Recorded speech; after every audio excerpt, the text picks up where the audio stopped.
안녕하세요. 네, 우리 귀하신 성도님들 주님 안에서 뵙고 교제할 수 있게 돼서 감사드립니다. 어제 우리 청년들하고 결혼에 대해서 2시간 교제를 했고요. 오늘 우리 성도님들과는 이제 하나님의 거룩하심에 대해서 말씀을 나누려고 합니다. 우리 성도님들 성경의 첫 번째 노래 첫 번째 노래가 어느 책에 나오는지 아세요? 첫 번째 노래. 첫 번째 노래는 창세기가 아닌 출애굽기에서 나옵니다. 출애굽한 이후에 비로소 노래를 부를 수 있는 것 같습니다. 구원의 이후에 노래를 부를 수 있는 것 같은데요. 그 성경의 첫 번째 노래에서 나오는 하나님의 성품은 어떠한 성품일까요? 어떤 성품일까요? 네, 오늘 아까 주제가 뭐였습니까? 네, 거룩이죠. 하나님의 성품입니다. 출애굽기 15장 11절에 이렇게 나와 있습니다. 여호와의 신중에 주와 같은 자가 누구니이까? 주와 같이 거룩함으로 영광스러우며 찬송할 만한 위엄이 있으며 기이한 일을 행하는 자가 누구니이까? 라고 출애굽 이후에 하나님을 향한 찬양의 고백을 드리면서 제일 먼저 언급하고 있는 하나님의 성품이 하나님의 거룩하심입니다. 하나님의 거룩하심. 그러면 두 번째, 성경의 마지막 노래에서 나오는 하나님의 성품은 또 뭘까요? 대답 안 하시고 굳게 작정하셨습니까? 예, 혼자 말하지 말고 같이 말하셨으면 좋겠습니다. 뭘까요? 예, 마지막 노래는 어디에 나올까요? 예, 마지막 책에 나옵니다. 무슨 책입니까? 예, 요한계시록에 나옵니다. 그 요한계시록에 나와 있는 그 마지막 노래에서 노래하고 있는 하나님의 성품은 어떤 성품일까요? 예, 그렇습니다. 센스가 있으시네요. 예, 요한계시록 15장 4절에 나오는 것이 이제 성경의 마지막 노래인데요. 주여 누가 주의 이름을 두려워하지 아니하며 영화롭게 하지 아니하오리까? 오직 주만 거룩하시니이다. 주의 의로우신 일이 나타났음에 만국이 와서 주께 경배하리이다라고 이야기하고 있습니다. 성경의 처음의 노래가 하나님의 거룩하심이고요. 성경의 마지막 노래에서도 역시 하나님의 거룩하심을 이렇게 노래하고 있습니다. 그러면 성경의 시작이 하나님의 거룩하심이고 성경의 마지막이 또한 하나님의 거룩하심이다 할 수 있겠습니다. 그래서 이렇게 이야기하기도 합니다. 하나님의 거룩하심은 성경의 기준이고 신앙의 기초다라고 이야기를 합니다. 거룩이 성경에서 빠지면 성경이 아니죠. 성경이라는 책 자체의 이 성자가 무슨 성입니까? 거룩할 성이죠. 거룩한 하나님의 말씀을 담고 있는 게 바로 오늘 같이 생각해 보고자 하는 거룩이라는 하나님의 성품입니다. 사실 이 거룩이라는 이 하나님의 성품은 성경에서 굉장히 강조되어지고 있음에도 불구하고 강단에서 많이 설교되지 않는 주제이기도 합니다. 혹시 최근에 하나님의 거룩하심에 대해서 설교를 들어보신 적이 있으십니까? 또 하나 더 안타까운 것은요. 거룩은 우리가 예배 시간에 종종 부릅니다. 우리 찬송가에 거룩 찬송가 있죠. 예전에 그 9장이었다가 이번에 이제 새 찬송 나오면서 8장으로 바뀌었는데요. 거룩 하나님을 향해서 이 찬양을 부르는 것은 우리에게 굉장히 큰 기쁨입니다. 그러나 우리 성도님들하고 이렇게 교제하시면서 거룩이라는 주제, 하나님의 거룩하심에 대해서 성도들끼리 혹시 교제를 해보신 적이 있으실까요? 이 거룩이라는 주제는 참 부담스러운 주제이기도 합니다. 왜 그런지 오늘 좀 같이 이렇게 생각을 해보고자 합니다. 그래서 오늘은 거룩이란 무엇인지, 우리는 왜 거룩해야 하고, 우리는 어떻게 거룩해질 수 있고, 또 우리는 어떻게 거룩을 유지할 수 있을지 이 부분에 대해서 같이 이렇게 생각해 보도록 하겠습니다. 거룩이란 무엇일까요? 우리 성도님, 거룩하면 어떠한 단어가 먼저 떠오르십니까? 구분됨. 예, 그렇죠. 어떻게 구분된 거죠? 예, 하나님께로 구분됨. 이것이 이제 중요하죠. 방향이 중요한 부분입니다. 하나님께로 구분되어진 것, 하나님께로 구별되어진 것을 거룩이라고 합니다. 이 거룩은 우리가 생각하는 깨끗함을 넘어선 개념이고요. 하나님께 속해 있다라는 그 의미를 가지고 있는 게 바로 이 거룩이죠. 거룩은 성경에 처음에 나와 있고 또 마지막에도 나와 있는 성품이기도 하지만 성경에서 굉장히 강조되어지고 있는 하나님의 성품이기도 합니다. 이사야서 6장과 계시록 4장에 이 하나님의 성품이 이 거룩에 대해서 이렇게 노래하고 있습니다. 스랍들이 서로 불러 이르되 거룩하다 거룩하다 거룩하다 만군의 여호와여 그의 영광이 온 땅에 충만하도다 라고 얘기하고 있습니다. 누가 이 노래를 불렀습니까? 스랍이 누굽니까?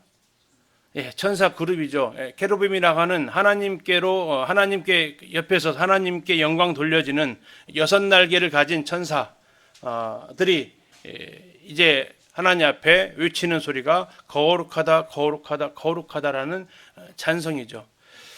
이게 구약의 하나님을 높이는 소리였다면 신약에서도 동일한 찬양이 울려 퍼지고 있습니다. 내 생물이 밤낮 쉬지 않고 이르기를 거룩하다 거룩하다 거룩하다 주 하나님 곧 전능하신 이여 전에도 계셨고 이제도 계시고 장차 오실 이시라. 거룩하다 거룩하다 거룩하다. 영어 성경어로는 holy holy holy 거룩한 하나님. 왜 3번에 걸쳐서 이렇게 이야기를 하고 있을까요? 성경에서는 2번에 걸쳐서 부르는 호칭들은 여러 번 나옵니다. 혹시 어떤 거 기억나세요? 2번에 걸쳐서 부르는 거? 저 모리아산에서 하나님이 아브라함 부르실 때 어떻게 부르셨습니까? 아브라함아 아브라함아 이렇게 부르십니다. 또 사무엘상에서 사무엘을 부르실 때도 사무엘아 사무엘아 이렇게 하시죠. 다메섹 도상에서도 하나님께서 바울을 부르시면서 어떻게 부르세요?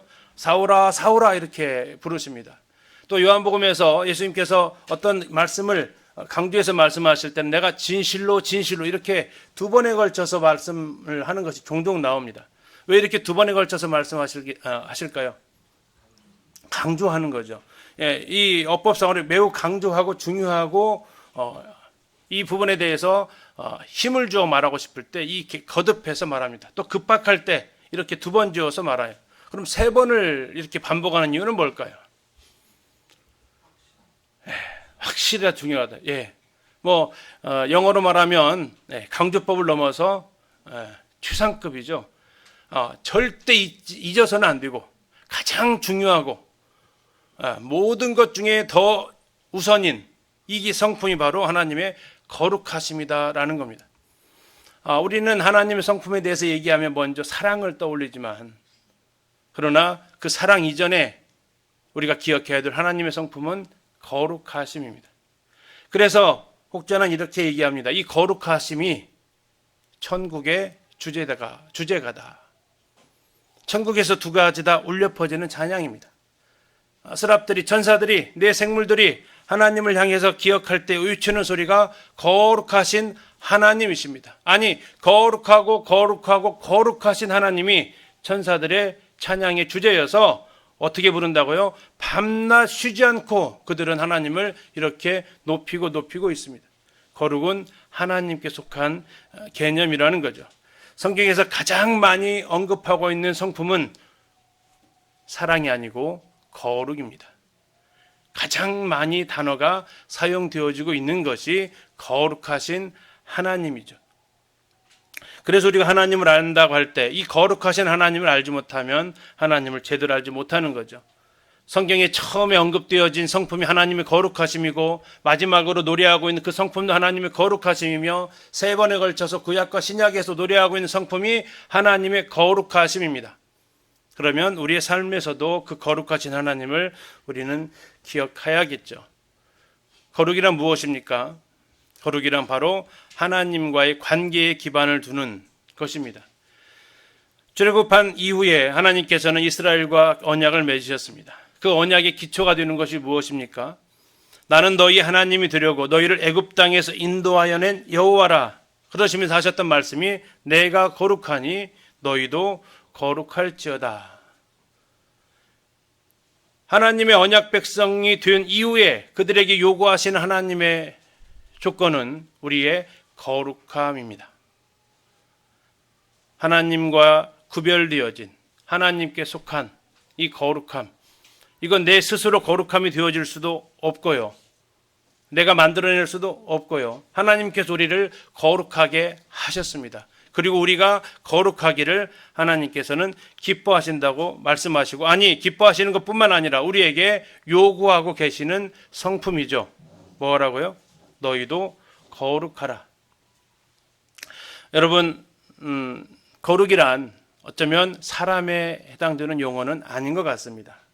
누구의 용어입니까? 하나님의 용어 같습니다. 두 번째, 약간 이상이 생긴 것 같죠? 네, 와서 봐주셔도 되겠습니다. 이 하나님과의 거룩함의 관계에 대해서 하나님을 떠나서는 우리는 거룩할 수 없고요. 더 나아가서 하나님과의 관계를 유지하는 데 있어서 이 거룩함은 또 매우 중요한 요인이 된다 하겠습니다. 두 번째, 요한일서를 잠깐 같이 한번 펴서 보시겠습니다. 요한일서 1장 7절입니다. 요한일서 1장 7절 말씀 같이 한번 보시겠습니다.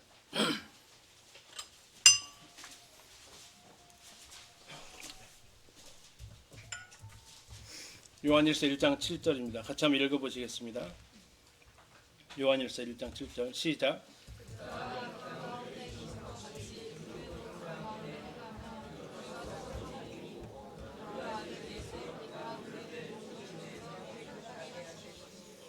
자, 거기에서 이제 말씀하고 있는 모습들을 잠시 한번 보도록 하겠습니다. 늘 방송사고는 있죠. 네, 가끔씩 경험하는 거지만 이 거룩을 얘기할 때는 방송사고가 좀 더 있는 것 같습니다. 왜 그러냐면 이 주제가 이 사탄이 별로 안 좋아하는 주제입니다. 방해들을 하더라고요. 어쩌면 그만큼 또 중요한 주제일 수도 있고요. 이 거룩은요, 하나님과의 사귐에 기반이 되는 겁니다. 빛 가운데서 우리가 행함을 요한일서에서 계속 이야기하고 있는데요. 거룩이라는 것은 하나님과 동행할 수 있는 상태입니다. 하나님과의 사귐을 지속시킬 때 필요한 것이 뭐라고요? 이게 바로 거룩함이라는 거죠. 우리가 하나님 빛 가운데 있지 않으면 하나님과 동행을 할 수 없는 것이 우리에게 하나님께서 요구하시는 거죠. 그분이 거룩하시기 때문에 우리가 그분과 동행하려면 반드시 거룩이 유지되어야 하는 거죠. 또 하나 우리가 생각해 보실 것은 이겁니다. 혹시 요 근래에 하나님의 임재하심을 느끼십니까? 하나님을 경험하고 계시나요? 저희 교회에서도 이제 이 부분에 대해서 이렇게 이야기를 하다 보면 약간 고민스러운 반응을 듣게 됩니다. 왜 그럴까요? 이 거룩함이라는 것이 하나님을 경험할 수 있는 매우 중요한 요소인데 거룩하지 않다 보면 하나님의 임재를 못 느낍니다. 아니, 임재가 없으세요. 우리 삶 속에서 하나님이 나와 함께 하신다라는 것을 느끼고 계십니까? 경험하고 계십니까? 하나님의 역사하심을 내가 경험하고 있냐고요. 왜 그것이 내 삶 속에서 그냥 밋밋한 신앙생활이 유지되어지고 그냥 동일한 삶의 반복처럼 이루어지고 하는 일들이 왜 이렇게 우리 가운데 일어나고 있을까요? 이것은 바로 우리가 하나님 임재 가운데 나아가지 못하는 그 거룩함의 결여에서 오는 모습이라 할 수 있겠습니다. 해결이 된 것 같습니다. 잠이 제일 바쁘셨습니다. 수고하셨습니다.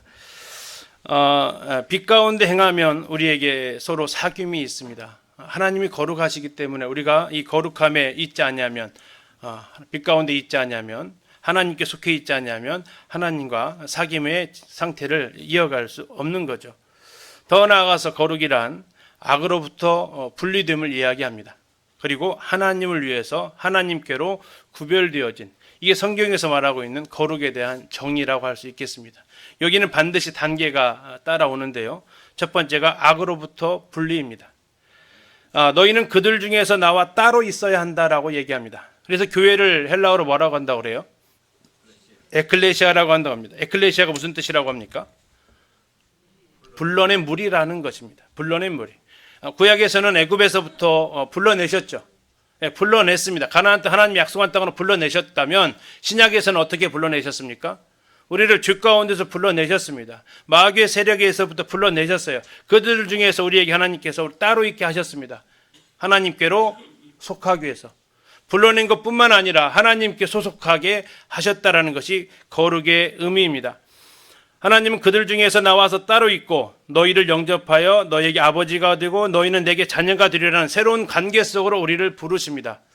다시 말해서 우리가 거룩이라는 것은 무엇이냐? 첫 번째는 분리되어진 삶이 먼저 되어져야 되고 그 다음에는 하나님과의 관계가 지속되어지는 것이 바로 거룩의 하나님 성경에서 말하고 있는 거룩의 본질인 것을 생각할 수 있습니다. 두 번째, 우리는 왜 거룩해야 할까요? 우리의 거룩해야 되는 이유는 우리의 거룩을 위해서 값비싼 대가가 치러졌기 때문입니다. 우리 성도님들 거룩하십니까? 예? 거룩하시냐고요?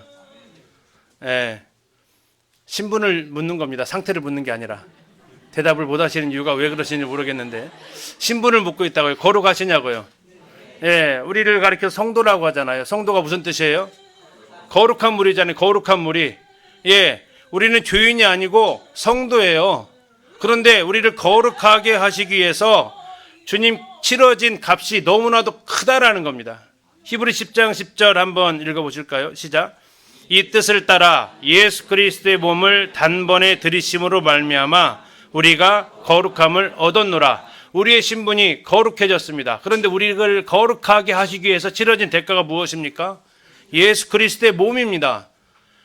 구약에서 드려졌던 양이나 염소 소로 치러진 대가로 얻어진 거룩이 아니고 하나님의 아들 예수 그리스도의 몸이 십자가에서 내어주셔서 찢기시고 피 흘리셔서 우리를 거룩하게 하셨다라는 겁니다.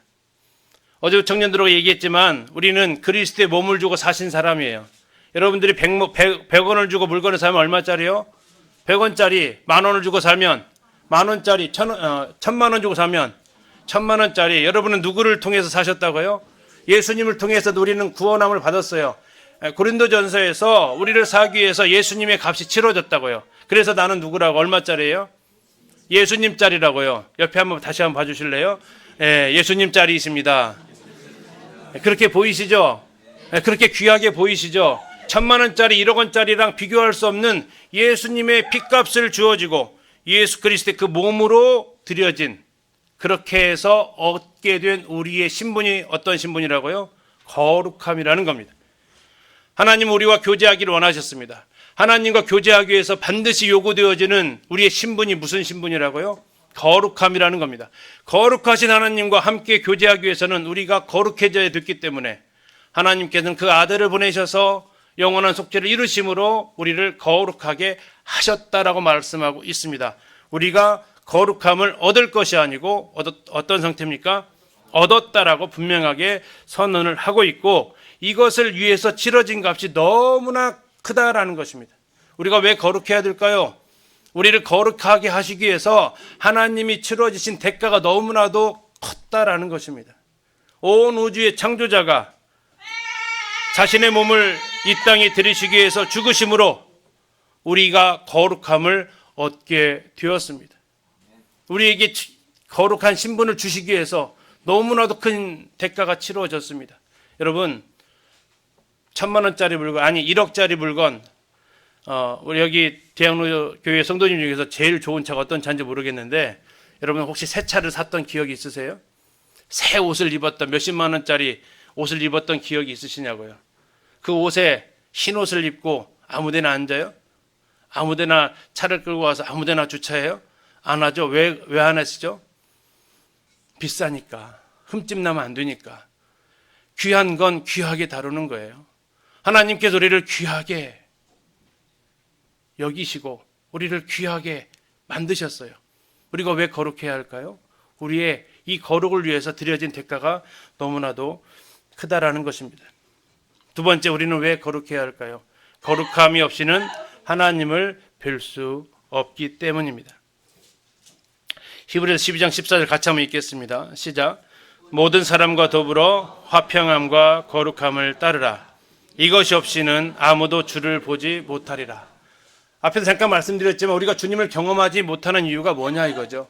주님을 경험하지 못하는 이유는 두 가지라고 얘기하고 있습니다. 하나는 화평함입니다. 이 화평함은 성도들 사이에서의 이 관계를 이야기하고 있다면, 이 거룩함은 하나님과의 사이에서의 관계를 이야기하고 있어요. 교회 안에서 성도들 사이에서 불화가 생겨지면 거기 하나님 임재를 경험할 수 없습니다. 그래서 하나님은 예배를 드리기 전에 형제와 화해할 일이 있으면 먼저 형제하고 화해하고 예배를 드리라고 하실 정도로 하나님은 이 화평함에 대해서 굉장히 중요하게 여기십니다. 교회 안에 분쟁이 있고 다툼이 있으면 교회 안에서의 하나님의 임재를 경험할 수 없는 겁니다. 거기에서는 하나님께서 어떠한 일도 역사하지 않으십니다. 또 하나, 그럼 교회들, 성도들끼리 편안하고 성도들끼리 사이 좋으면 하나님 임재를 느낄 수 있느냐? 할 수 있는데, 또 하나 중요한 것은 우리가 하나님 앞에 거룩함이 있어야 한다는 것입니다. 이것 없으면 아무도 주를 보지 못하리라는 것입니다. 예외가 없다라는 것입니다. 내 삶에서 하나님을 매 순간 뵙고 싶습니까? 하나님을 경험하고 싶습니까? 하나님 임재를 느끼고 싶다면 우리의 삶에서 그 거룩함을 우리가 유지해야 된다라는 것이죠. 그렇다면 우리는 어떻게 거룩해질 수 있는가라는 겁니다. 우리는 신분적으로 이미 거룩함을 얻었습니다. 이 시간은 복음 집회가 아니기 때문에 성도들에게 있어서 우리는 어떻게 거룩해질 수 있는가에 대해서 우리의 방법을 지금 말씀드리는 겁니다. 우리는 거룩해졌습니다. 이미 우리의 신분은 거룩합니다. 우리는 성도입니다. 우리는 죄와 관계없기 때문에 주님이 다시 오실 때에 죄와 상관없는 자들을 다시 데리러 오실 그때에 우리는 하나님께로 속해서 그 나라에 들어가게 될 것입니다. 그러나 이 땅에서 우리의 삶이 어떻게 이 거룩을 유지해 갈 수 있는가 하는 거죠. 이 땅에서 거룩함을 유지하는 첫 번째 방법은 예수님과의 접촉입니다. 예수님께서 우리를 만져주실 때 가능한 일들이 일어나는 것이 바로 거룩함입니다. 나인성 과부의 아들은 예수님이 만져주셨을 때 살아났고, 혈류증 걸렸던 여인은 예수님을 와서 터치했을 때 살아나게 됩니다. 많은 나병 환자, 중풍병자들이 예수님을 만남을 통해서 그 질병들이 치유되어지고 그들에게서 깨끗함을 얻게 됩니다. 이것은 놀라운 일이에요. 왜 놀랍냐면요, 거룩한 것과 부정한 것이 접촉을 하게 되면 거룩해집니까? 부정해집니까? 하나 예를 들어볼까? 여기에 이렇게 깨끗한 물이 있고 여기다가 검정색 잉크를 타면 마실 수 있습니까? 없습니까? 없어요. 왜요? 더러운 것과 거룩한 것이 접촉하면 거룩한 것이 더러움을 입는 겁니다. 그러면 반대로 해볼까요? 여기 까만색 잉크에 물을 집어넣으면 그 물은 그럼 마실 수 있는 물입니까? 안 돼요. 거룩한 것에 더러운 것이 접촉을 하든 더러운 것에 거룩한 것이 접촉을 하든 누가 영향을 받습니까? 예, 거룩한 것 영향을 받게 되어 있어요. 어떻게요? 더러움으로. 중요한 것은 뭡니까? 예수님과는 이것이 완전히 상황이 반전된다라는 겁니다. 예수님이 그 나병 환자를 만집니다. 그러면 나병 환자의 병이 예수님께로 올라옵니까? 나병 환자가 예수님의 영향을 받아서 치료됩니까? 치료가 된다라는 겁니다. 사람끼리 만나면 어떻게 될까요? 사람끼리 만나면 치료가 안 일어나요. 여러분, 사람끼리 만나면 부정한 것이 영향을 받게 되어져 있어요. 그래서 주님은 요구하시는 것이 뭡니까? 그들 중에서는 나와라 이거예요. 너희는 그들 중에 있어서는 거룩함을 유지할 수 없다라는 겁니다. 나와서 나와 함께 있어야 그 거룩함을 유지할 수 있다는 거예요. 여러분, 우리가 이 사단과의 접촉 가운데서 우리가 영향을 주는 게 아니라 영향을 받기 훨씬 쉽습니다. 그때 여러분 예수님 앞에 나오는 거죠. 예수님께서 만져주시는 것은 두 가지가 가능합니다. 예수님께서 우리에게 오시든지 우리가 예수님께로 나아가든지. 나인성 과부의 아들은 예수님께서 나아가셨던 사례고, 혈류증 걸린 여인은 그 여인이 예수님께로 나아왔던 사례이죠. 중요한 것은 터치가 일어난다라는 겁니다. 마이다스의 손 들어보셨습니까? 네, 그리 신화에 나와 있는 만지는 것마다 다 뭘로 변해요? 네, 금으로 변하죠. 물론 결말은 해피하지 않지만 어쨌든 그 만지는 손마다 그가 터치하는 것마다 금으로 변하는데, 예수님의 터치가 이루어지면 무슨 일이 일어납니까? 그 사람이 낫고 변화되기 시작한다는 겁니다. 그런데 우리의 손은 무슨 손인지 아세요? 우리의 손은 마이너스의 손이에요. 우리가 돈 되면 무슨 일이 벌어져요? 자꾸 망가지기 시작한다고요. 그래서 우리는 우리끼리 서로 영향을 주고받는 거 매우 중요하지만 우리가 더 먼저 나아갈 것은 주님께로부터 나아가서 주님의 그 손의 터치가 이루어져야 한다라는 거죠. 그러면 주님은 우리를 어떻게 터치하실까요? 주님은 우리를 무엇으로 터치하실까요? 예수님께서 이렇게 말씀하십니다. 요한복음 17장 17절입니다. 그들을 진리로 거룩하게 하옵소서. 아버지의 말씀은 진리니이다. 자, 무엇으로 거룩하게 할 수 있다고요? 예, 진리로요. 근데 뭐가 진리라고요? 아버지의 말씀이 진리라는 겁니다. 우리의 몸은 물로 씻습니다. 그러나 우리의 영혼은 말씀으로 깨끗해집니다. 시편 119편에서 이렇게 말씀하고 있습니다. 청년이 무엇으로 그 행실을 깨끗게 하리이까? 그 다음 말씀이 뭡니까? 주의 말씀을 따라 삼갈 것입니다 라고 얘기하고 있습니다. 하나님 말씀으로 하나님께서 우리를 만져주십니다. 하나님 그분의 말씀을 통해서 우리의 영혼이, 우리의 삶이 깨끗해진다라는 겁니다. 여러분, 유명한 명언이 하나 있죠. 성경이 깨끗하면 그 삶은 더러울 것이고, 이해가 했어요? 그 다음 말은 뭘까요? 성경이 더러우면 그 삶이 깨끗해질 것이다. 여러분들의 성경은 깨끗합니까? 더럽습니까? 손때가 묻어 있습니까? 아니면 깨끗합니까? 3년 돼도 오늘 산 것 같은 성경책입니까? 아니면 1년만 되어져도 가죽이 헤어지는 성경책입니까? 여러분, 그 무엇으로 여러분을 깨끗하게 할 수 있겠습니까? 우리가 거룩하게 된 것도 하나님의 말씀으로 거룩하게 되었습니다. 거룩함을 유지하는 것도 하나님의 말씀으로 된다고 이야기하고 있습니다. 우리가 하나님의 말씀을 통해서 거룩을 유지할 수 있는 것이 바로 하나님께서, 예수님께서 이 말씀으로 우리를 터치하시기 때문이에요. 하나님의 말씀으로 인도함을 받기 때문입니다. 주의 말씀은 내 발의 등이요 내 길의 빛이다 라고 얘기하셨는데, 등과 빛이 없으면 어두운 길에서 잘못 들어가서 옷이 때가 묻게 된다고요. 하나님의 말씀으로 인도함을 받지 못하면 우리는 거룩함을 유지해 갈 수 없다라는 겁니다. 그 무엇으로 우리가 거룩해질 수 있겠습니까? 오직 주님께서 말씀하셨던 이 방법입니다. 진리로 거룩해집니다. 진리는 아버지의 말씀입니다. 아버지의 말씀은 성경입니다. 우리가 하나님 말씀을 여러분들이, 성도님들이 읽으셔야 되고, 그 말씀이 여러분의 삶의 기준이 되어질 때 우리의 삶이 거룩으로 나아갈 수 있다라는 거죠. 또 한 가지는 악의 접촉을 피함으로 거룩을 유지할 수 있다고 성경은 말하고 있습니다. 고린도후서 7장 1절입니다. 그런즉 사랑하는 자들아, 이 약속을 가진 우리는 하나님을 두려워하는 가운데서 거룩함을 온전히 이루어 육과 영의 온갖 더러운 것에서 자신을 깨끗하게 하자라고 얘기하고 있습니다. 자, 이 과정을 잘 보시면, 자, 약속을 가졌습니다. 우리에게는. 이게 우리의 신분입니다. 그럼 우리가 어떻게 해야 되느냐? 첫 번째는 하나님을 두려워할 줄 알아야 된다라는 겁니다. 거룩함이 훼손되어지는 첫 번째 이유가 하나님을 두려워하지 않기 때문입니다. 여러분, 하나님은 어떤 분이십니까?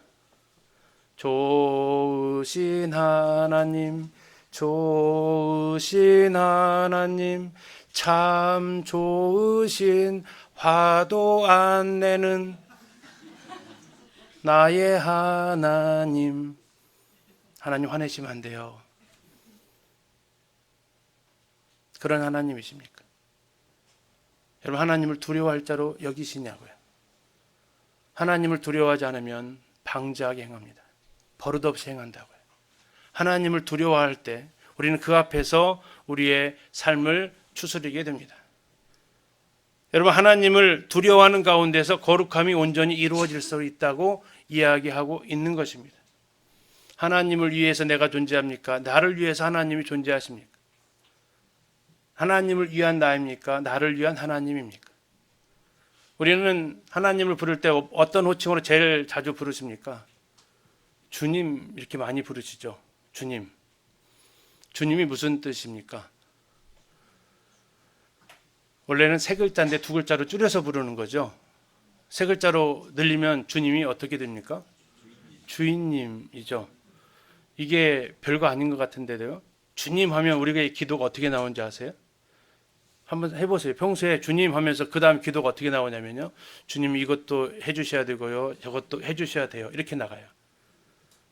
주님인데 부려먹는 주님이에요. 근데 한 단어만 더 드시라니까요. 뭐라고요?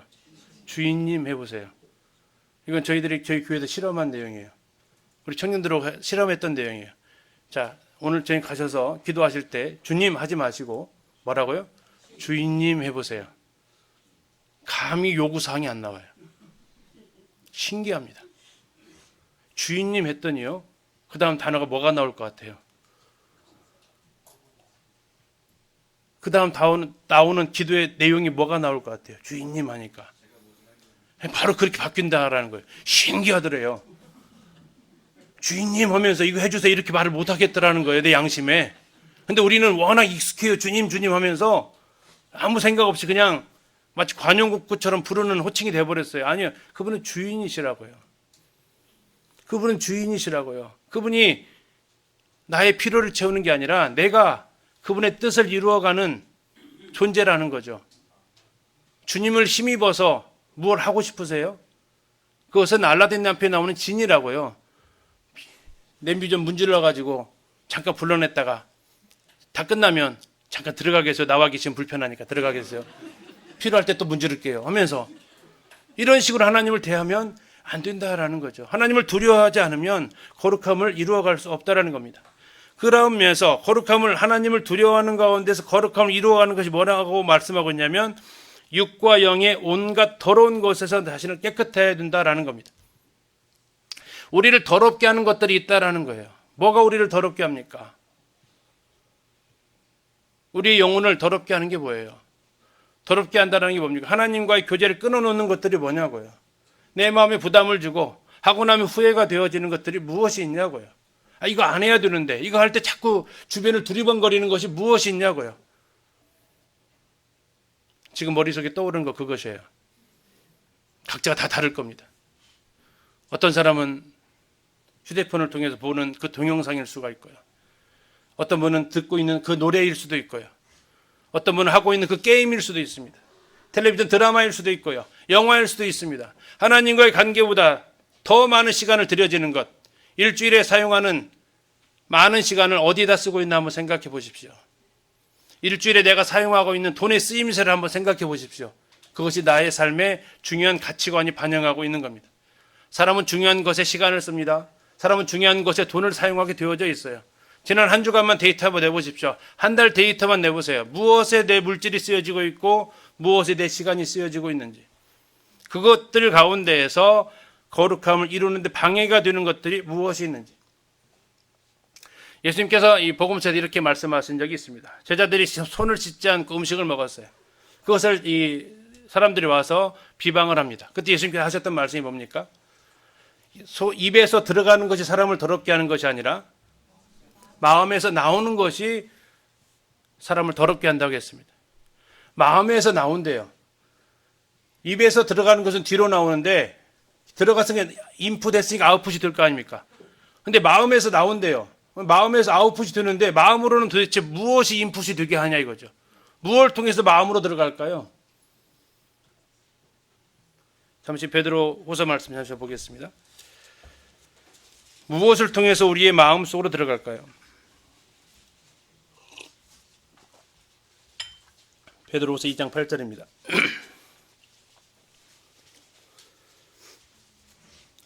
베드로후서 2장 8절 같이 읽겠습니다. 시작. 이는 이 의인이 그들 중에 거하여 날마다 저 불법한 행실을 보고 들음으로 그 의로운 심령이 상함이라. 의로운 심령, 마음이죠. 상했습니다. 영향을 받았어요.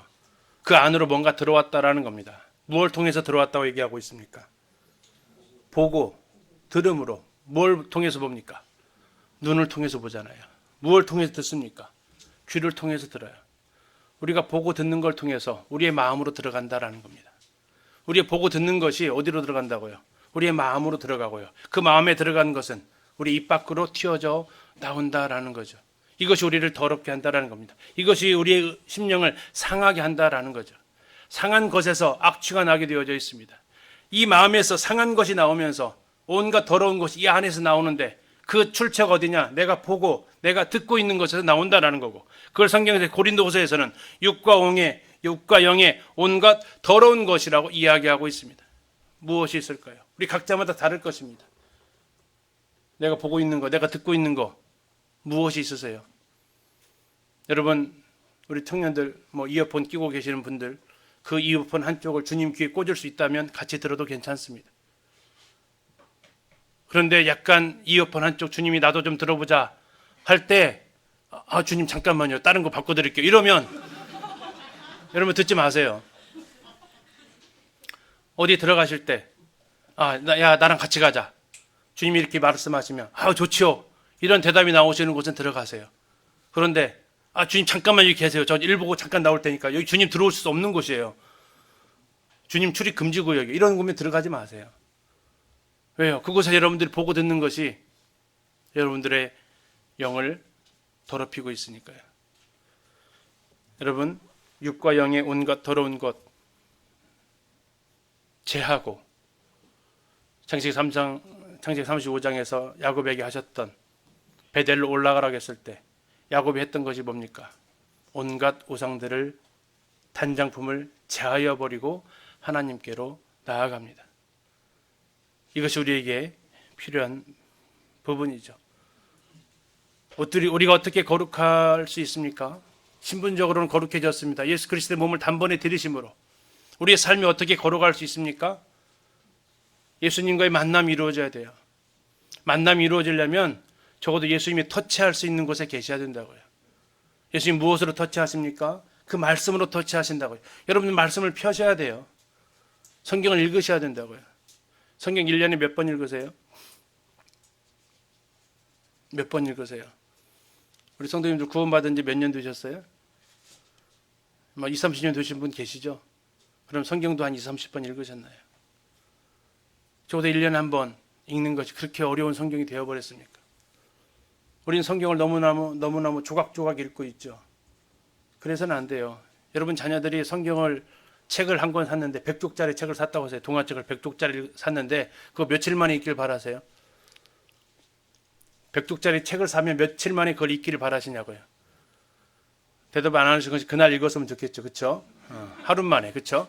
근데 그걸 100일 동안 읽는 애가 있으면 어떠실 것 같으세요? 100쪽짜리니까 100일간 읽는다. 어떠실 것 같으세요? 답답해 봅니다. 답답해요. 근데 우리는 꼭 요한복음 21장이 있으면 며칠 걸려요? 며칠 걸려요? 21일 걸리지 않나요? 하루에 한 장씩. 잠언을 하루에 한 장씩 읽는 그 습관 때문에 모든 성경은 하루에 한 장. 요즘은 큐티는 몇 절로 더 줄여놨어요. 아주. 큐티했어 오늘 그래도. 오늘 큐티하고 출발해. 하는 그것으로 내 마음에 위로를 삼지 않으세요? 그보다 더 많은 시간을 스마트폰 들여다보면서, 그보다 더 많은 시간을 모니터를 쳐다보면서 성경은 그 몇 절 읽어도 내 마음에 위로가 되세요? 안식이 되세요? 그래도 하루를 시작을 성경 읽는 것 시작했으니까 괜찮으세요?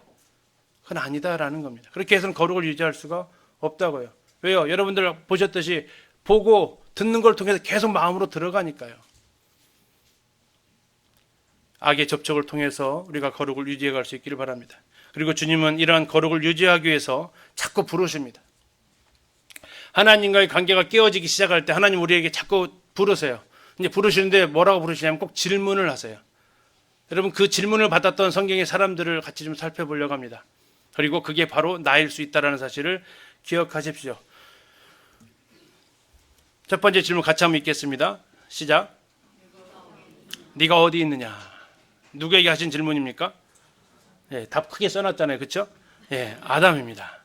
여호와 하나님 아담을 부르시며 그에게 이르시되 네가 어디 있느냐? 이르시되 내가 동산에서 하나님의 소리를 듣고 내가 벗었으므로 두려워하여 숨었나이다. 네가 어디 있느냐? 못 찾겠다. 이겁니까? 너 너무 잘 숨었다. 좀 나와봐라. 나 못 찾겠다. 이런 거예요? 알면서 물어보신다고요. 알아요. 어디에 숨어 있는지 다 아신다고요. 왜 물어보시는 거죠? 나와라 이거예요. 나와라. 네가 숨는다고 모르냐? 나와라 이거예요. 나는 천지충만하신 분인데 숨는다고 모르냐? 여러분 독방에서 혼자 문 닫고 하면은 아무도 몰라요? 주님이 몰라요 그거? 안다고요. 그 어리석은 모세처럼 행동하지 마세요. 모세가 사람 죽일 때 어떻게 했는지 아세요? 모세가 왕자 시절에 애굽 사람 죽였잖아요. 의도적으로 죽였어요? 계획적으로 죽였어요? 똑같은 말이네. 의도적으로 죽였어요? 아니면 돌발 살인이에요? 의도적 살인을 했다고요. 의도적으로 죽였어요. 계획적으로 죽였다고요. 어떻게 해요? 좌우를 살폈어요. 좌우를. 보는 사람이 없으니까 궁중무소로 빡 끝났어요. 한 군데만 더 봤어야죠. 좌우를 보는 게 아니라 어디를 봐야 돼요? 위를 봐야죠. 위를. 하나님 보시고 계신단 말이에요. 그런데 좌우만 살펴서 누가 보는 사람이 없나? 보는 사람이 없으니까 바로 그냥 자기 승질대로 사람 죽이는 거죠. 그렇게 해서 이스라엘 백성들 출애굽시키면 무슨 일이 벌어지겠어요? 너 잠깐 나와봐. 없지? 빡! 하면서 하나씩 죽이고. 이런 일이 벌어지니까 주님이 너 40년간 더 있어야 되겠다면서 40년간 시내강에 안에서 연단받게 하시잖아요. 여러분 좌우만 살피지 마세요. 주님 물으십니다. 네가 어디 있느냐? 앞에서 말씀드렸지만 주님과 함께 들어갈 수 없는 곳이라면 들어가지를 마시라고요. 주님과 함께 할 수 없는 곳이라면 있지를 마세요. 주님 몰라서 너 못 찾겠다라고 하는 게 아니에요. 주님이 나오라고 하십니다. 네가 어디 있느냐? 왜 숨었냐 이거죠. 하나님 눈을 피해서 숨을 곳이 없어요. 시편 139편에 뭐라고 얘기합니까? 바다 끝에 거할지라도 하나님 다 아신다니까요. 숨지 마세요. 아니 가지 마세요. 저 질문 들으는 그 순간 여러분 빨리 거기서 나오세요. 두 번째 질문 같이 읽겠습니다. 시작. 누구에게 한 말씀입니까? 창세기 4장이면 그렇죠. 가인이죠. 두 분 대답하셨어요. 네. 네가 무엇을 하였느냐 이거죠. 무엇을 하였느냐. 가인이 무엇을 했습니까? 아벨을 죽였습니다. 그의 핏소리가 땅에서 호소한다고 하는데 야 내가 깜빡 존이라고 못 봤다. 야 너 뭐 했냐? 그거예요? 내가 잠깐 한눈 팔았네. 너 뭐 했어 지금? 왜 저거 핏소리가 왜 올라오는 거지? 아니에요. 다 보셨단 말이에요. 어떻게 해요? 네가 지금 도대체 한 일이 뭐냐 이거죠. 여러분 하나님 눈 피해서 하는 일이 뭐예요? 내가 하고 있는 행동에 대해서 주님 물으실 때 대답할 수 있어야 돼요. 가인이 뭐라고 대답한지 아세요? 여러분 대답할 수 없으면 핑계 댈 것 같으면 하지 말라고요. 몰라서 물으시는 게 아닙니다. 네가 무엇을 하였느냐. 여러분 지난주에 무엇을 하였는지 여러분 한번 생각을 해보세요.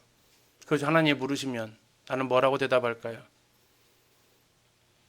저희 교회에 귀신 들린 분이 계세요. 축신을 하는데 그분이 귀신이 아주 왕성하게 활동했던 적이 있어요. 그러면서 이제 저희 그 교회 장로 형제님한테 한마디 경고성 발언을 날렸네요. 뭐라고 한지 아세요? 나는 기린노교회 장로들이 어디서 뭐 하는지 다 안다. 그 얘기를 하셨대요. 그래서 이제 장로들 회의하는데 그 형제님이 얘기하시더라고요. 귀신 들린 분이 그래 얘기하대. 형제들 어디서 뭐 있는지 다 알고 있대. 귀신도 귀신같이 하는데 하나님 모르시겠냐고요. 하나님 모르시겠냐고요. 네가 무엇을 하였느냐 대답할 수 있어야 된다고요. 세 번째 질문입니다. 너와 함께 있는 사람들은 누구냐라고 물으십니다. 누구에게 하신 질문입니까? 발람에게 하셨던 질문이에요. 하나님의 백성들을 저주하라고 발락이 보냈더니 그 보냈던 사람하고 같이 있는 거죠. 그러면서 그에게 묻는 겁니다. 하나님께서 너와 함께 있는 이 사람들은 누구냐? 몰라서 물어요? 이게 몰라서 묻는 거 아니라고요. 나 처음 보는 사람이다. 이거 아니에요. 하나님이. 내가 요새 사람들한테 관심이 없는데 나는 이스라엘 백성이면 관심이 있는데 저 사람들 내가 모르는 사람인데 누구냐? 이렇게 물어보는 거 몰라서 묻는 거 아니라고요. 왜 물어요? 너와 함께해서는 안 되는 사람 아니냐라는 거죠. 이 사람이 네 옆에 있으면 안 되지 않니? 라고 지금 하나님께서 양심을 향해서 하나님께서 물으시는 질문입니다. 내가 만나는 사람에 대해서 대답하셔야 돼요. 그럼 이렇게 질문하실 수 있어요. 그럼 매는 성도들만 만나야 돼요? 아니죠. 구도자 만나셔야 전도하실 거 아니에요. 만나는 목적이 뭐냐 이거죠. 왜 만나요? 발람은 왜 만났어요? 돈 때문에. 돈 때문에 만나요. 전도하기 위해서 만나셔야죠. 당연히 만나셔야 돼요. 동기가 뭐냐 이거예요. 하나님 그거 아세요. 하나님 그런 동기 아시기 때문에 그럴 때는 이 질문 안 하세요. 어서 만나라 하지지. 그런데 내가 좋지 않은 동기로 만나고 있는 그 사람들이 있을 수 있어요. 아니요. 꽤 있어요. 그 사람들하고 함께 있는 이유가 뭐냐 이거죠. 주님 물으십니다. 너와 함께 있는 이 사람들은 누구냐? 대답하셔야 돼요. 둘이 만나고 있는데 주님이 찾아오셨어요.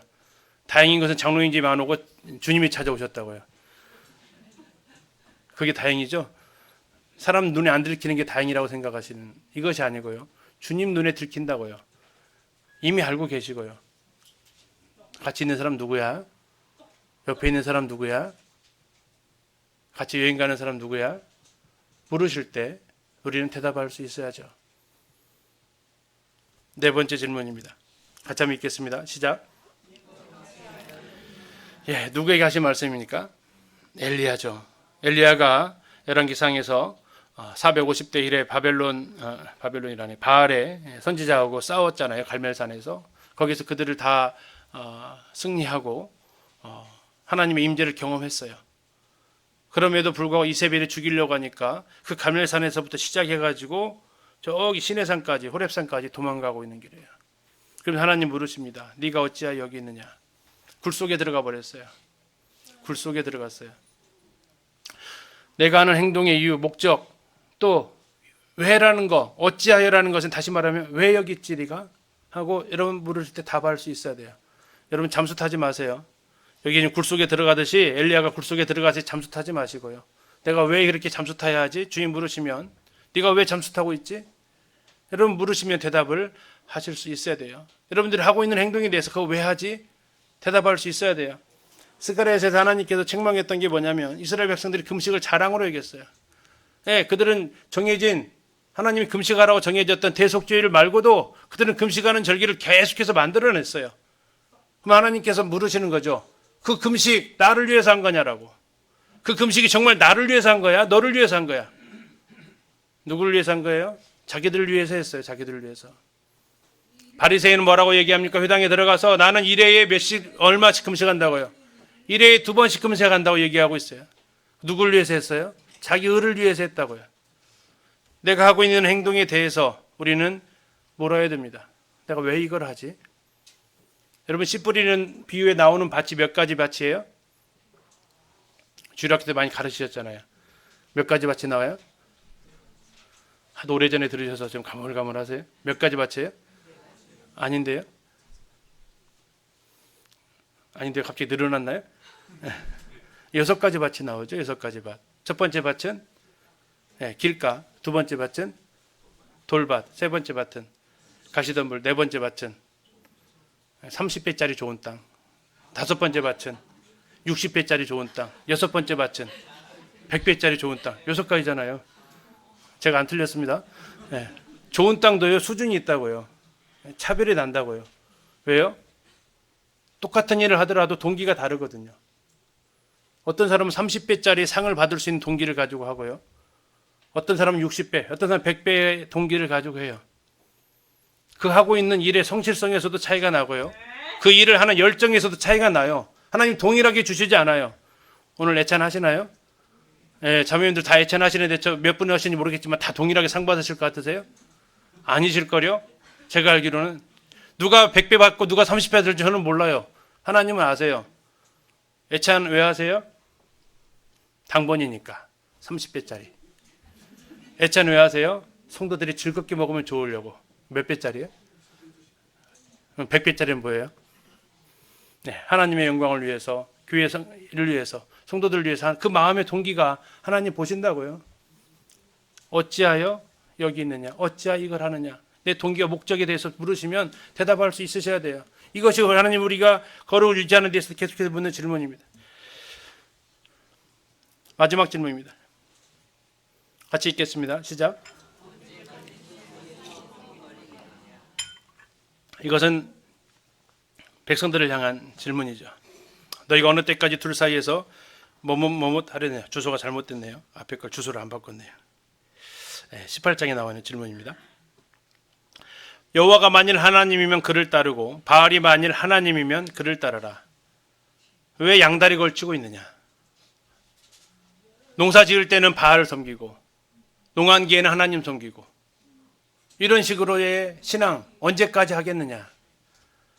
신명기 보면 하나님께서 금하셨던 명령 중에 하나가 내 옆에 아세라를 향해 위해서 단을 쌓지 말라고 했어요. 그런데 이스라엘 백성들이 가나안 땅에 딱 들어가면서 했던 일 중에 하나가 뭐냐면 여호와를 섬겼어요. 근데 여호와도 섬겼어요. 여호와만 섬기지 않았어요. 신명기 6장에서는 뭐라고 얘기했습니까? 여호와만 섬기라고 했어요.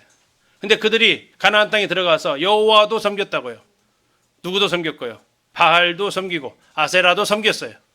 그리고 어느 이스라엘 땅에 가서 확인하게 되면, 아라드라는 곳에 가게 되면 거기에 두 개의 주상이 있어요. 하나는 여호와를 위해서 제단이 하나 있고 그 옆에 여호와의 신부인 아세라 주상이 하나 더 있어요. 이스라엘 백성들 하나님을 결혼시켜 버렸어요. 바알을 쫓아내고 바알 아세라와 재혼을 시켜 버렸다고요. 하나님께서 가증한 일을 해버렸어요. 여러분, 하나님 쪽에 서 계세요? 세상 쪽에 서 계세요? 아니면 양쪽에서 왔다 갔다 하고 계세요? 결단 내라는 겁니다. 결정하라는 겁니다. 두 사이에서 머뭇머뭇 거리느냐. 이 신앙을 가리켜서 일명 박쥐 신앙이라고 합니다. 학교 다닐 때 독서 좀 해보신 분들은 이 박쥐가 왜 굴속에 사는지를 아십니다. 그렇죠? 자기가 포유류인지 들짐승인지 날짐승인지 여기에 대해서 왔다 갔다 하다가 결국 양쪽 다 버림받고 굴속에 들어갔다라는 그런 이야기가 있잖아요. 여러분, 박쥐처럼 살지 마시고 분명하게 선택하시라고요. 여호수아가 말했던 것처럼 오직 나와 내 집은 여호와를 섬기겠다라는 이 말씀을 여러분들이 하시기를 바랍니다. 그럼 마지막 정리하겠습니다. 어제 결혼 세미나를 했지만 결혼의 목적은 행복이 아닙니다. 거룩입니다. 하나님께 두 부부가 하나님께로 나아가기 위한 과정이죠. 결혼의 목적, 두 사람이 남편과 아내가 점점 더 가까워질 수 있는 것은 서로를 향해서 나아가는 게 아니라 서로가 하나님을 향해서 나아가는 거죠. 결혼의 목적이 행복이 아니라 거룩이라면 인생의 목적은 더더군다나 행복이 아니라 거룩입니다. 두 사람이 가까워질 수 있는 비결, 하나님께로 나아가는 것입니다. 그게 바로 어쩌면 행복의 길이고 하나님께서는 그것이 너에게 모든 것들을 더해 주신다라는 그 항목이 될 것입니다. 베드로는 1장 14절에 16절의 말씀에 너희가 순종하는 자식처럼 전에 알지 못할 때에 따르던 너희 사역을 본받지 말고 오직 너희를 부르신 거룩한 이처럼 너희도 모든 행실에 거룩한 자가 되라. 기록되었으되 내가 거룩하니 너희도 거룩할지어다 하셨느니라. 놀라운 것은 이 마지막 16절의 말씀은 구약 레위기에서 보셨던 말씀인데 우리가 그건 구약이죠 라고 치부하지 못하게 신약이 못 받고 있습니다. 이건 신약에서도 동일하게 우리에게 하나님이 요구하시는 거라는 거죠. 내가 거룩하니 너희도 거룩하라. 어떻게 해요? 너희를 부르신 분이 거룩하시다. 그래서 우리가 거룩한 자가 되었습니다. 그리고 우리에게 요구하시는 것이 뭡니까? 너희도 모든 행실에서 거룩한 자가 되라. 깨끗하게 살라는 게 아니고요. 하나님처럼 살아라라는 겁니다. 하나님께 속한 사람처럼 살아가라라는 말씀입니다. 여러분, 침례를 다 받으셨죠? 갈라디아서 3장에서 말씀하고 있는 것은 뭡니까? 누구든지 그리스도 앞하여 침례를 받은 사람은 누구를 옷 입었다고 얘기합니까? 그리스도를 옷 입었다라는 겁니다. 그가 하는 모든 말은 누가 하는 말이에요? 그리스도가 하는 말이 되었어요. 그가 하는 모든 행동은 누가 하는 말이에요? 그리스도가 하는 말이 되어버렸다고요. 그가 가는 모든 장소는 그리스도가 가는 장소가 되어버렸다고요. 그가 보는 모든 것은 그리스도가 보는 것이 되었다고요. 여러분, 그리스도가 야동 보시게 하지 마세요. 여러분, 그리스도가 하시는 것처럼 여러분들이 사셔야 된다고요. 왜요? 여러분, 침례 받을 때 그 선언을 하셨잖아요. 나는 이제 그리스도를 옷 입었다고. 이제 하나님 나를 거룩하게 하셨으니 내 모든 행실에 거룩한 삶, 하나님께 속한 삶, 그리스도와 같이 살겠다고. 주님이 거룩하시니까 우리도 거룩하겠다고. 우리는 하나님의 거룩하심을 거룩을 찬양합니다. 그러나 하나님의 거룩하심에 대해서 이야기하지는 않습니다. 불편합니다, 솔직히. 성도들이 왜 하나님의 거룩하심에 대해서 이야기를 못하는지 아세요? 불편해요. 할 얘기가 별로 없어요. 왜요? 내 죄를 자백해야 돼요. 하나님의 거룩하심을 이야기하는 그 순간 내 속에 있는 것들 내놓으려는데 사람들 앞에서 그걸 꺼내놓기가 참 불편하다고요. 그러나 중요한 것은 뭡니까? 거룩은 찬양의 제목인과 동시에 우리의 삶의 모습이어야 한다는 거죠. 모든 행실에 거룩한 자가 되라고 하십니다. 그러면서 거룩은 피하고 싶은 부정적 의미의 단어가 되었습니다. 그러나 하나님은 한결같이 말씀하십니다. 나는 거룩하다. 너희도 거룩하라. 우리의 교제 가운데 거룩의 교제의 주제가 되시면 우리는 하나님의 임재를 경험할 것입니다. 누구든지 거룩함이 없이는 주를 보지 못하리라. 뒤집으면요. 누구든지 거룩함이 있으면 주님을 보게 되리라. 주님의 임재를 경험하게 되리라. 내 삶 속에서 하나님 임재를 맛보게 될 것입니다. 죄를 짓지 않으려는 노력보다 거룩해지려는 시도를 하십시오. 한 청년이 지난번에 질문을 하나 했습니다. 술 마시는 게 죄입니까? 그래서 이제 온갖 그 논리를 펴서 뭐 취하지 않아도 된다고 하는데, 뭐 술에 임박이지 않아도 집사의 자격은 되는데, 그건 뭐 술 마셔도 된다는 거 아닙니까? 엄청나게 연구를 하셨어요. 무슨 연구를 하셨냐면 이게 죄가 아니다라는 연구를 하셨어요. 그 연구를 방향만 좀 바꾸셨으면 좋겠어요. 어떻게 하면 죄를 안 지을 수 있을까 해서 그 연구를 많이 하셨어요. 그거 하지 마시고 어떻게 하면 내가 더 거룩해질까 하는 그 연구를 하시면 좋겠다고요. 그래서 그 청년에게 이야기를 했어요. 유행가를 듣는 게 죄냐, 세상의 노래를 듣는 게 죄냐, 그것으로 논쟁하고 싶지 않다. 그러나 네가 하나님의 영광을 위한 것이라면 답은 자연스럽게 나온다. 그걸 죄라고 정죄하고 징계하고 그러지는 어렵겠죠. 그러나 추구하고자 하는 것이, 알고자 하는 것이 하나님의 영광을 내가 위해서 살고자 하는 마음인지 그것만 대답해 보면 그렇게 연구 안 해도 답이 쉬운데 참 애썼다. 얼마나 성경을 찾아봐서 내 논리의 타당성을 입증하려고 참 애썼다. 근데 어쩌면 답은 쉬운 거다. 먹든지 마시든지 무엇을 하든지 하나님의 영광을 위해서 한다면 네가 그 술 마시는 문제로 그렇게 몸부림 안 쳐도 될 텐데, 네 양심적으로 하나님의 영광을 위해 술 마셨다면 먹어라. 네가 하나님 영광을 위해서 먹었다는데 뭐라고 할 거냐? 하나님의 영광을 위한 거냐? 죄를 짓지 않으려는 노력하지 마시고요, 거룩해지려고 하세요. 맨날 축구할 때 수비만 잘하면 어떻게 돼요? 잘해야 무승부예요. 골 못 넣어요. 골 넣어야 이기잖아요. 거룩해지려고 해야 사탄하고 이기죠. 맨날 방어만 하셔서는 이길 수 없어요. 근데 중요한 것은 정말 나는 거룩하고자 하는 마음이 있냐 이거예요. 주님은 병자들을 고쳐주실 때 그냥 고쳐주신 경우도 있습니다, 물론. 그러나 대부분이 물어보세요. 뭐라고요? 네가 낫고자 하느냐고. 네가 낫고자 하냐고 물어보신다고요. 낫고자 안 하는데 고쳐지면 어떻게 돼요? 왜 낫게 했냐고 막 물에 빠진 사람 살려달라고 안 하는데 걸려주면요. 고마움을 표하지 않아요.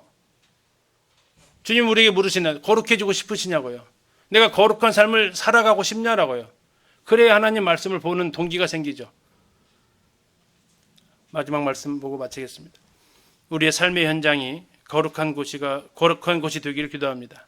하나님의 임재가 거룩한 곳입니다. 비록 하나님의 임재가 없다면 예배당이라 할지라도 그곳은 거룩하지 않습니다. 여러분, 성전이 어떤 곳입니까? 거룩한 곳입니다. 건물이 성전이 아니고요. 하나님께서는 모세에게 여호수아에게 동일한 말씀을 하십니다. 네가 선 땅은 거룩한 땅이니 네 발에서 신을 벗어라. 이 모세에게 하셨던 이 장소는 어디입니까? 성막이 아니었습니다. 그냥 호렙 산이었어요. 산이었어요. 그냥 산. 많은 사람들이 목동하는 그런 산. 돌이 가득한 그 산. 근데 그 산이 갑자기 거룩한 땅이 됩니다. 왜요? 하나님의 임재가 있는 곳이기 때문에. 여호수아가 섰었던 그 땅은 어떤 땅입니까? 그 여리고 땅이었어요. 근데 그것이 하나님께서 말씀하시기를 무슨 땅이라고요? 거룩한 땅이라고 하십니다. 왜요? 하나님의 임재가 있으니까. 여러분 예배당에서 거룩한 찬양을 부르듯이 여러분들의 하나님 임재가 있는 그곳이 여러분들의 학교가 되어야 되고 여러분들의 직장이 되어야 되고 여러분의 가정이 되어야 한다라는 거죠. 예배당에 와서만 신벗지 마시고 가정에서, 직장에서, 학교에서 내가 가는 모든 곳, 그곳에서 우리는 뭐 해야 돼요? 신을 벗어야 된다고요. 하나님 임재를 경험해야 되는 그 장소가 네가 선 곳입니다. 주일 하루 여기에서 거룩하게 살아가는 거 그렇게 어렵지 않습니다. 내 삶의 현장에서 나는 거룩한가 하는 거죠. 내가 늘 보고 듣는 것에서 나는 거룩한가 하는 거죠. 베드로전서 말씀하고 있는 것처럼 모든 행실에서 거룩한 자가 되라.